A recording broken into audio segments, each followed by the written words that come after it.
Mesdames, Messieurs, bonsoir une fois de plus. Merci et bienvenue sur Ziana TV, la chaîne de la diaspora. Lumbongi Show ce soir reçoit un homme, c'est le président de la fédération UPRN France-Europe. Nous allons avec lui aborder l'actualité congolaise. Nous en parlerons aussi de l'actualité de l'UPRN et surtout de celle de son président Mathias Nzon, qui lui a décidé de ne pas participer à cette élection présidentielle du 20 mars prochain.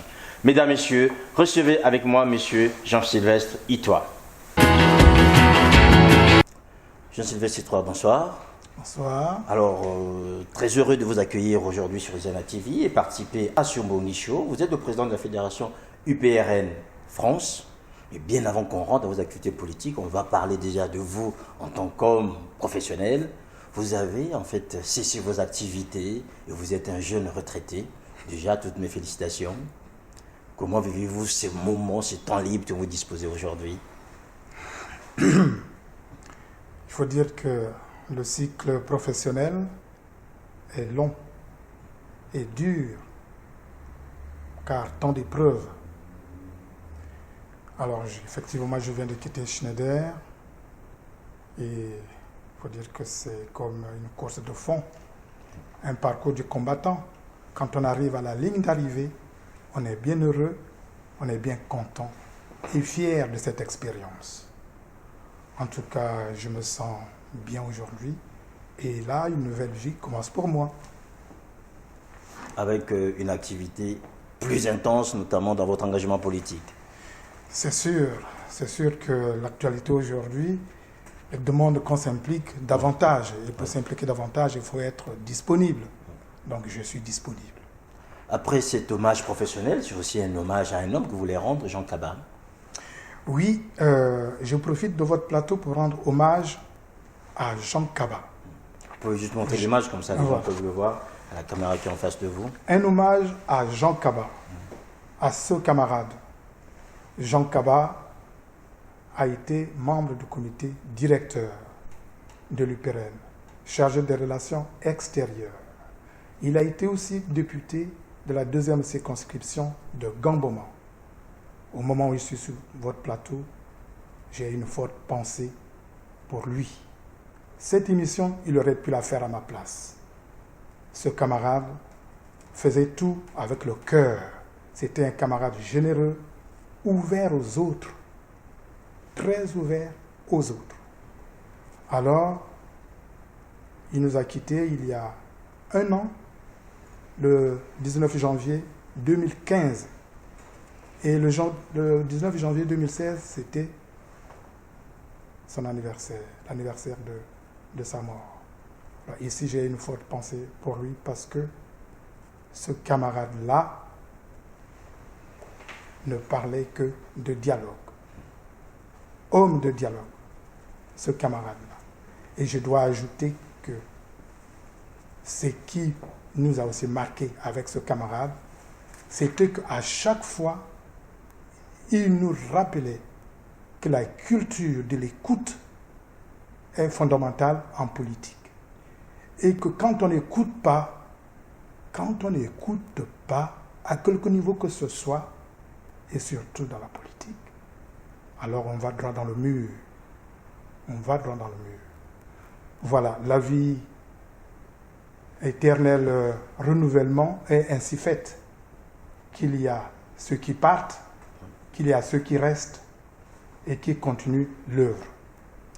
Voilà, on va évoquer la culture de l'écrit, puisque vous parlez de la culture de l'écoute en rendant hommage à Jean Kaba. Je vais évoquer avec vous la culture de l'écrit, puisque vous-même, vous avez une plume acerbe que ceux qui, aujourd'hui, vous lisent sur certains médias, notamment en ligne, savent très bien que quand il y a un papier du Jean-Sylvestre Itoa, c'est toujours un régal pour ceux qui aiment les belles lettres et surtout les bons mots. Alors, vous avez écrit un article en 2014 qui portait en fait sur les forces vives face à l'histoire. Alors, vous lanciez en fait un avertissement en disant face à l'histoire, personne ne disait qu'il ne savait rien. Alors, ma question est toute simple. Vous déjà, que saviez-vous? Sinon, estimez-vous aujourd'hui avoir été entendu? Il faut dire que notre pays, comme nos villages, ont une âme. Et cette âme-là parle à celui qui l'écoute ou à celle qui l'écoute. Alors, quand j'ai écrit cet article en 2014, je prévoyais ce que nous vivons aujourd'hui. Aujourd'hui, il vient d'avoir un référendum qui arrête presque net l'espoir de voir une transition se faire un jour, de voir le renouvellement de la vie politique se faire un jour. Donc c'est dire que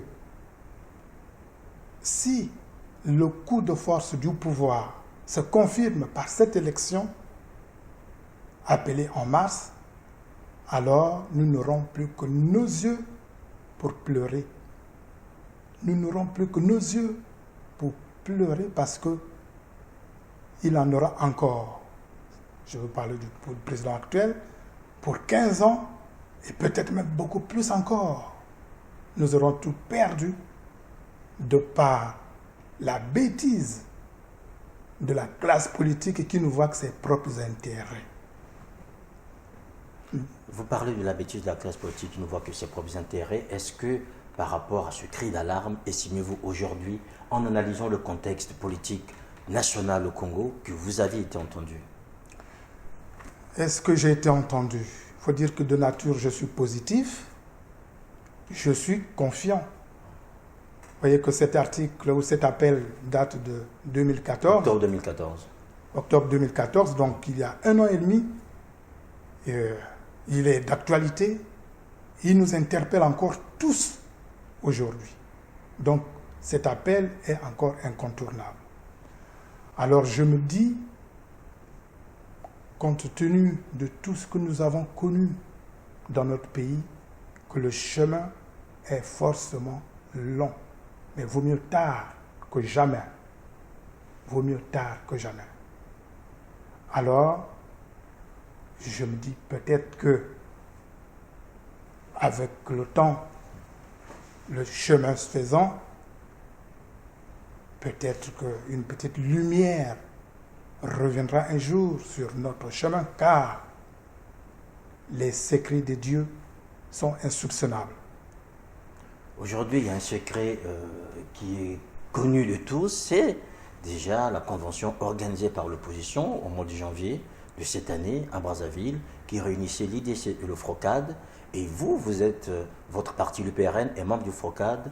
Mathias Nzon, le président de l'UPRN, est lui aussi dans le collège des présidents du FROCAD. Or, le constat qui a été le nôtre, et même de nombreux observateurs, c'est-à-dire de voir que ni l'UPRN, ni son président, et encore moins le collectif des partis de l'opposition, n'ont participé en fait à cette grande messe de l'opposition qui a déterminé aujourd'hui le cours d'une partie de l'histoire. Est-ce que là, vous avez manqué un moment qu'on dirait important de cette vie politique congolaise en ne participant pas à cette convention? Nous,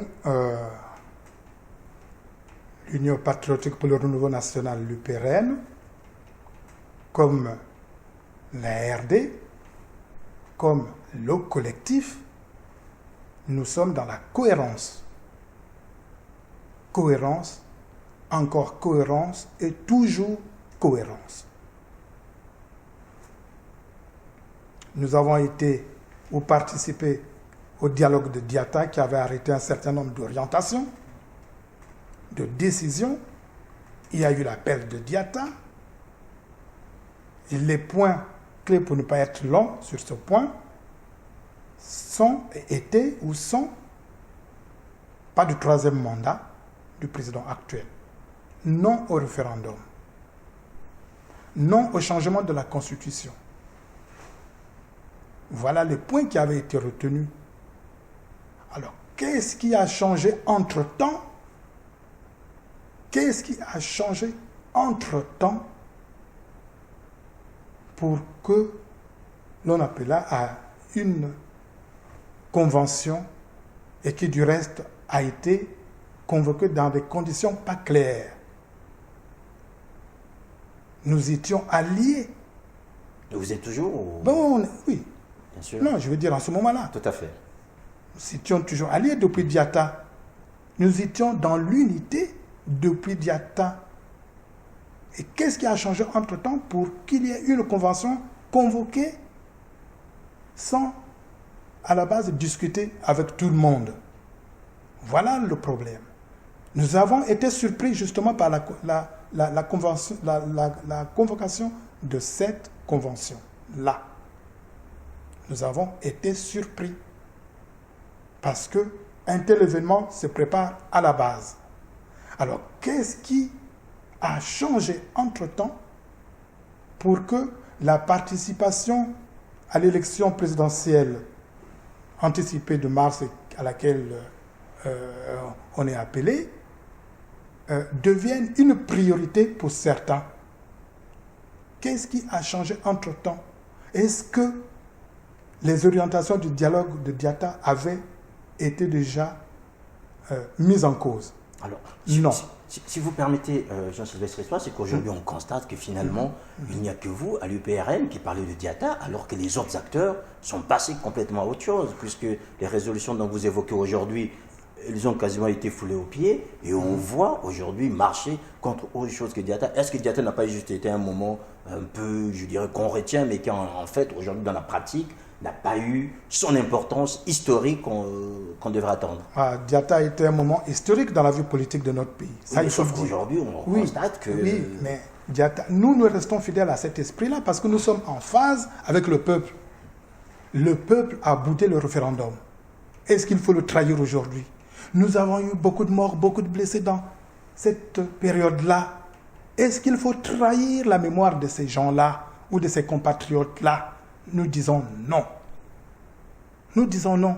Nous avons dit que les conditions de participation à une élection anticipée, celle de 20 mars notamment, ne sont pas réunies. Nous l'avons dit et nous avons dit que celui ou celle qui participe à cette élection-là va trahir la cause du peuple. Va trahir profondément la cause du peuple. Parce que le peuple a boudé le référendum. Alors, allons-nous aller contre le peuple? Nous restons fidèles à nous-mêmes et à cette orientation-là. Pourquoi, selon vous, certains de vos amis, ceux qui étaient avec vous, dans ce combat pour l'alternance, dans ce non, ont subitement viré en disant oui, et comme je l'ai dit tout à l'heure, en foulant au pied tout ce que vous vous êtes dit à Diatta, et aujourd'hui, pour certains, en les considérant comme des hommes qui vont accompagner Denis Sassou Nguesso à une victoire certaine? Il faut dire qu'à Diatta, il n'y avait pas que l'opposition. À Diatta, il y avait l'opposition représentée par le FROCAD, oui.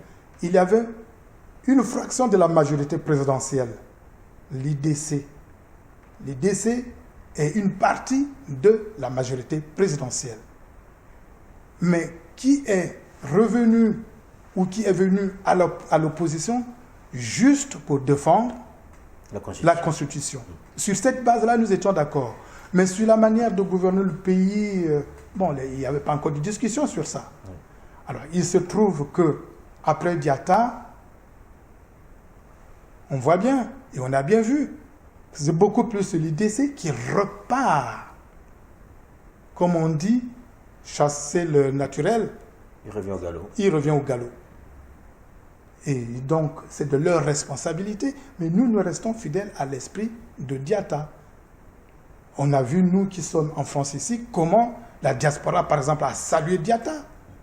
C'était une période, j'allais dire, une période presque révolutionnaire. En ce moment-là, il y a un espoir qui est né depuis Diatta.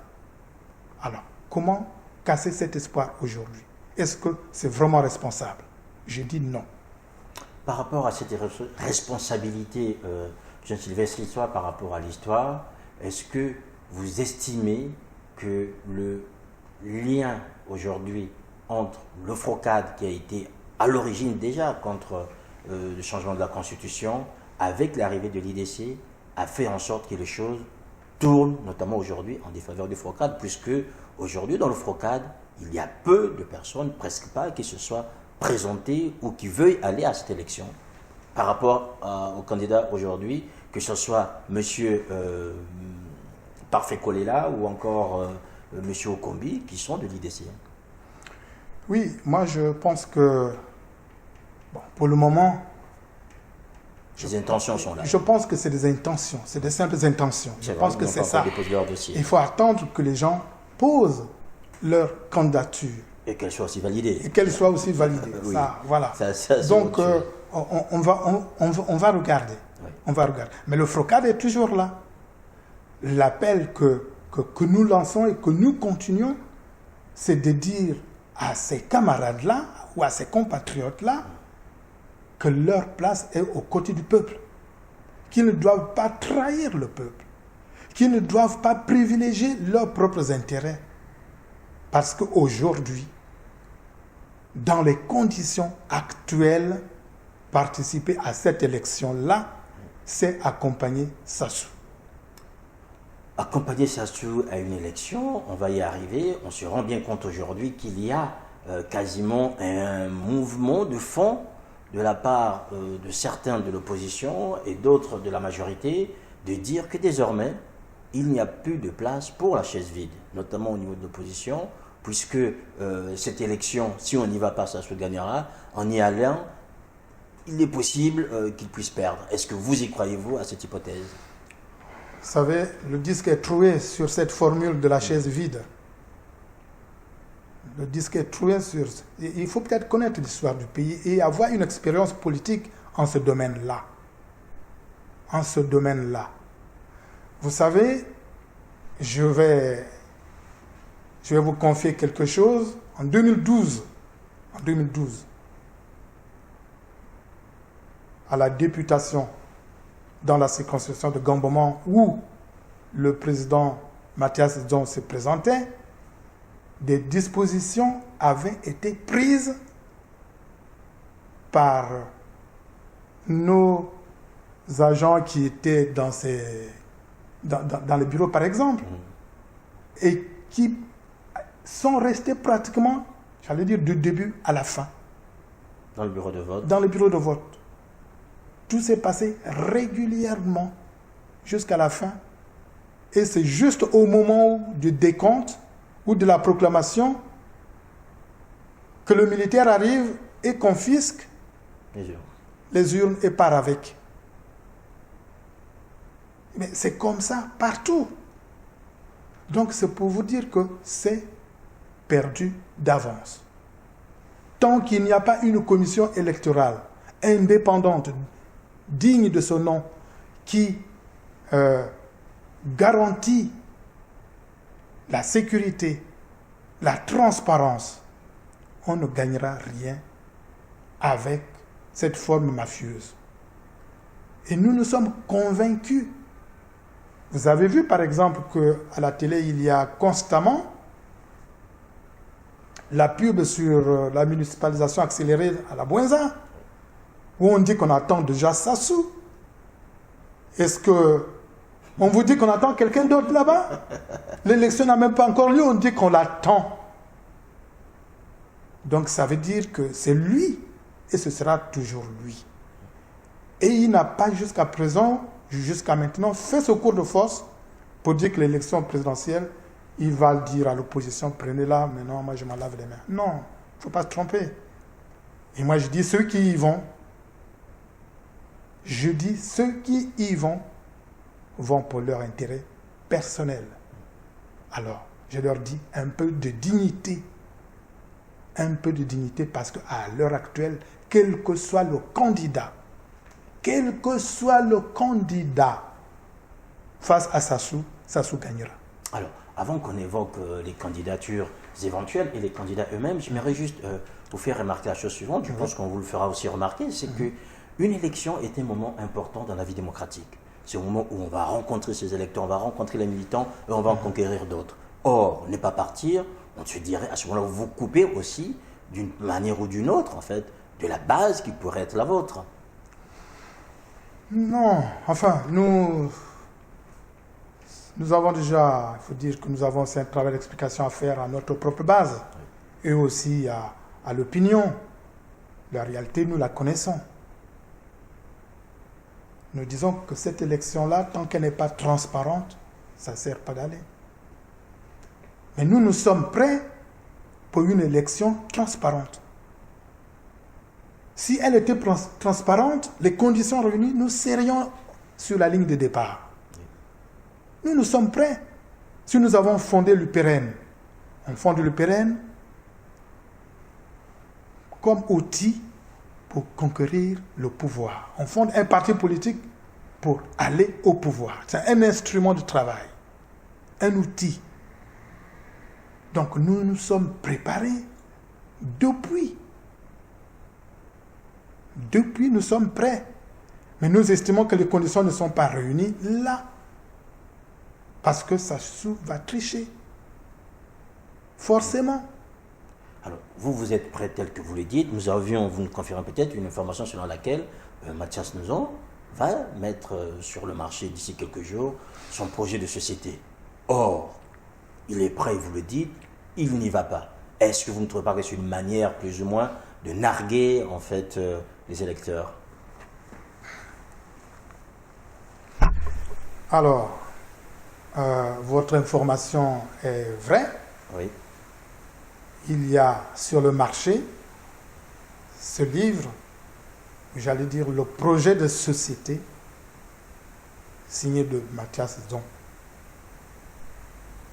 Donc, proposition pour le redressement, voilà, le renouveau du Congo-Brazzaville. Voilà, proposition pour le redressement et le renouveau du Congo-Brazzaville. Alors, Mathias Nzon, vous le connaissez. Mathias Nzon est un banquier. Un banquier ne fait jamais rien au hasard. Et là, il est dans son élément. Et là, il est dans son jardin pour dire que s'il a une nation, un pays à gérer, il ne le fera pas à vue. Il ne le fera pas en béba comme certains le disent. Alors, il faut avoir réfléchi. Il faut avoir réuni un certain nombre d'orientations pour dire demain j'arrive, voici ce que je vais faire. Et c'est ce qu'il a fait là. Nous l'avons fait au sortir de la conférence nationale en 1991. On peut encore le retrouver. Et nous revenons toujours dessus pour l'adapter à la situation du moment du pays.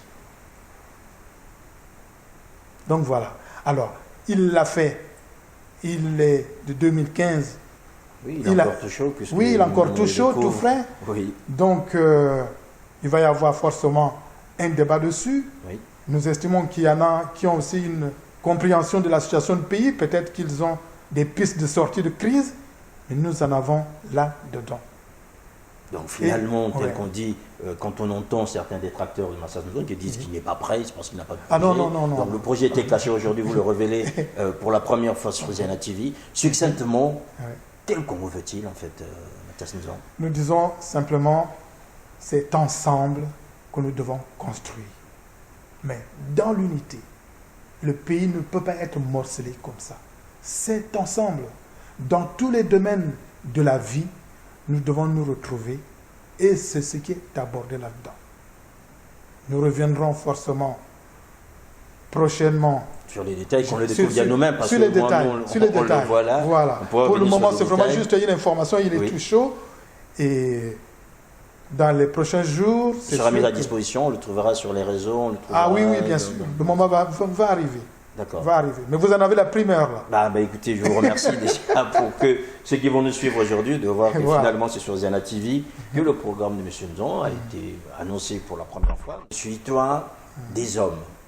Aujourd'hui, nous avons évoqué certains de vos cadres de l'IDC. Or, on entend aussi d'autres personnalités congolaises qui ne sont pas des premières personnalités de grand public dans le milieu politique, mais qui sont là pour aider les affaires au Congo. Je veux parler de Jean-Marie Michel Mokoko, qu'on est en train de plébisciter aujourd'hui. Est-ce que vous pensez que ce pays peut rester dans les mains des militaires, ou vous estimez que Jean-Marie Michel Mokoko, par rapport à Denis Sassou Nguesso, peut donner au Congo un nouveau souffle?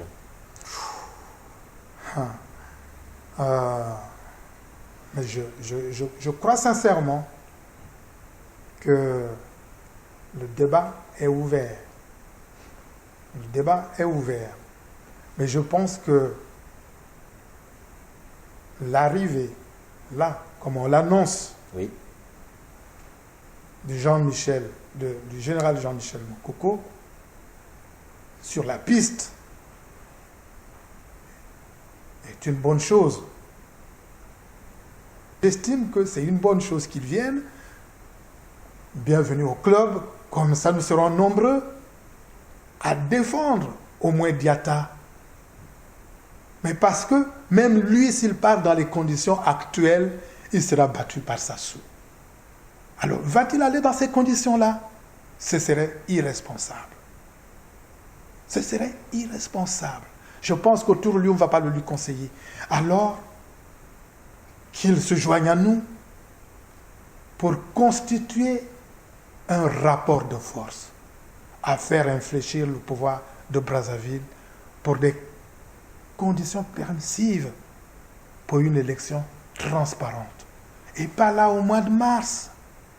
Pas là au mois de mars, là. Qu'elle arrive comme on s'y attendait en juillet 2016, qu'on se donne un peu le temps de reprendre les listes électorales et de mettre sur pied aussi une vraie commission électorale indépendante. Celle qu'on nous annonce aujourd'hui, c'est encore une force. C'est la CONEL qui change juste de nom. Mais le fond demeure. Le fond demeure. Le fond, c'est toujours la CONEL. Si on change la CONEL par CNI, ça ne veut rien dire. Il faut prendre les choses en profondeur. Il faut que les gens comprennent ça. On dit, oui, il y a une CNI qui est là, c'est déjà une condition minimale obtenue. Je dis, non, attention. Il ne faut pas nous rouler dans la farine comme ça. Il ne faut pas nous rouler dans la farine comme ça. Les conditions ne sont pas réunies. Et je dis, si le général Mokoko est là, tant mieux qu'il comprenne qu'aujourd'hui, lui qui comprend bien ces choses-là, on l'a vu à la conférence nationale, qu'il comprenne qu'aujourd'hui, pour sortir le Congo, il faut absolument que chacun se sente mieux dans sa peau. Que chacun sente que le vivre ensemble est là. C'est ce qui nous manque aujourd'hui. Il n'y a pas de cohésion. D'un côté, nous avons les jusqu'au-boutistes et de l'autre, nous avons les revanchards. Ces deux blocs qu'il faut toujours envoyer dos à dos. Alors lui, il sera de quel côté? Il sera du côté des jusqu'au-boutistes ou du côté des revanchards? Est-ce que le Congo a besoin de se déchirer encore comme ça? Je dis non. Notre devoir à nous, c'est de faire en sorte qu'il y ait toujours cette cohésion-là. Pour qu'on vive ensemble, pour qu'on partage ce que nous avons comme héritage. Alors quel héritage allons-nous laisser à nos enfants? Quel héritage allons-nous laisser à toute cette jeunesse? Je voudrais revenir avec vous sur des termes que vous avez employés tout à l'heure, qu'il y ait de la cohérence, il faut qu'il y ait des hommes qui ne soient pas des revanchards ou encore des jusqu'au-boutistes. Or, aujourd'hui, on interprète en fait le combat de votre président Mathias Nzon par rapport à Denis Sassou Nguesso comme étant un combat personnel. Du moment où ils ont travaillé ensemble, aujourd'hui, ils se sont séparés et Mathias Nzon reste sur une position assez ferme par rapport à Sassou. Est-ce que vous nous dites aujourd'hui qu'il n'y a pas quelque chose entre ces deux personnes dans leur ego qui fasse en sorte que la tension qui existe souvent par rapport aux deux soit aussi importante aujourd'hui et qui puisse comme ça peser sur toute la classe politique congolaise? Non, je dois d'abord vous dire que Mathias Nzon est un homme très ouvert. En tout cas, ceux qui l'ont connu, s'ils sont honnêtes, ils peuvent vous le confirmer. C'est un homme très ouvert. Très ouvert. Il n'a pas de problème personnel avec Sassou. Et pourquoi? Parce qu'il aurait travaillé avec Sassou et qu'aujourd'hui il ne serait plus avec lui. Mais qui est-ce qui n'a pas travaillé avec Sassou? Dans tous ceux que l'on nous cite là, futurs ou probables candidats là, preuve candidat ou pas. Pourquoi une fixation sur Mathias Nzon en fait dans ses relations avec des... Vous savez, on ne lance la pierre que sur un arbre qui porte des fruits.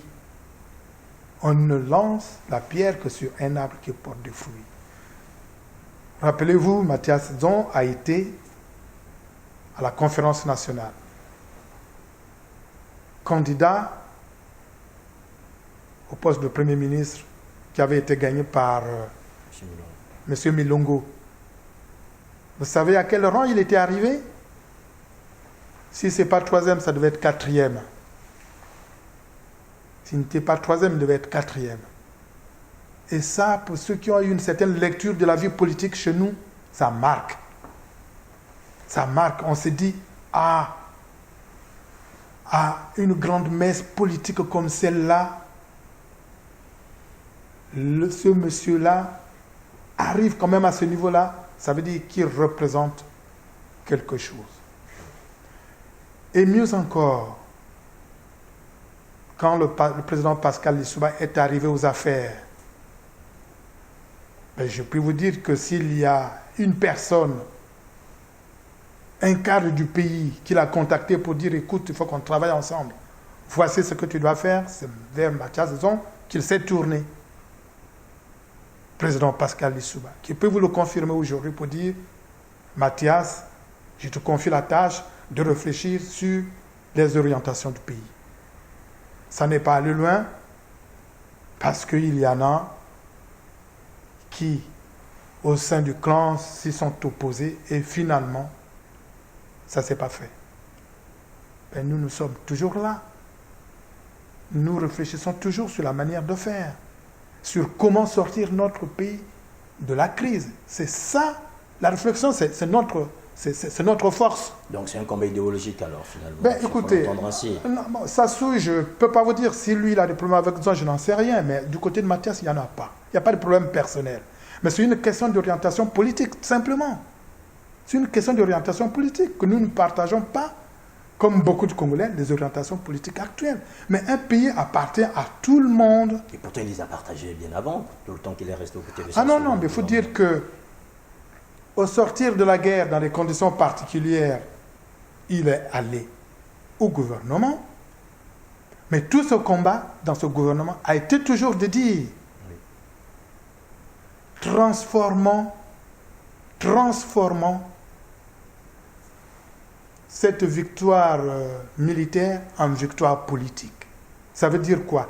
Tirons les leçons de la dure épreuve que le pays vient de connaître.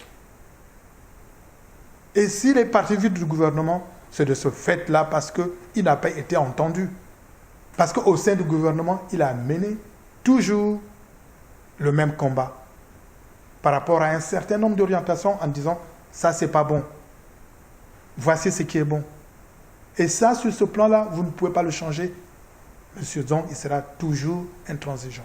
Donc vous nous dites aujourd'hui, Jean-Sylvestre Itouak, que ce n'est pas un homme aigri, c'est plus quelqu'un qui a le souci du pays. Non. Au contraire, il a vraiment le souci du pays. Et lui-même, si vous l'avez suivi il y a quelques jours, quand on lui a demandé quand il va abandonner la politique, il a dit « j'abandonnerai la politique le jour où j'aurai remis le Congo dans les mains du peuple congolais. » C'est un patriote. Il ne faut pas avoir honte de le dire. C'est véritablement un patriote. Je le connais depuis la EEC. J'ai vu la EEC, la FEONF. J'ai vu comment il a fini ses études ici. Il avait fait monnaie. Il avait fini et il avait beaucoup de propositions ici, en France. Et il s'est dit non. Moi, j'ai été boursier d'État congolais. J'ai fini, je dois rentrer servir mon pays. Et ça, nombreux ne le feront pas.